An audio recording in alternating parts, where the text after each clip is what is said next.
ரகசியம். உங்களுக்கு முருகன் பிடிக்கும் என்றால் நமது சேனலை ஒரு சப்ஸ்கிரைப் செய்து கொள்ளுங்கள். திருச்செந்தூர் முருகன் கோயிலில் மட்டும் ஏன் பன்னீர் இலையில் விபூதி கொடுக்கிறார்கள் தெரியுமா?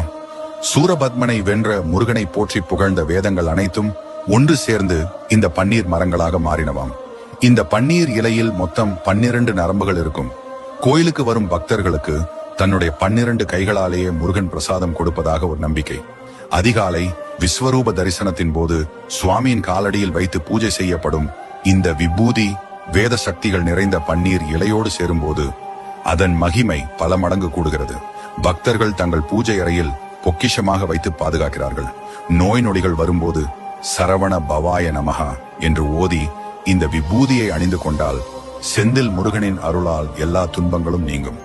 முருகன் மகிமைகளை தொடர்ந்து கேட்க சப்ஸ்கிரைப் செய்து கொள்ளுங்கள்.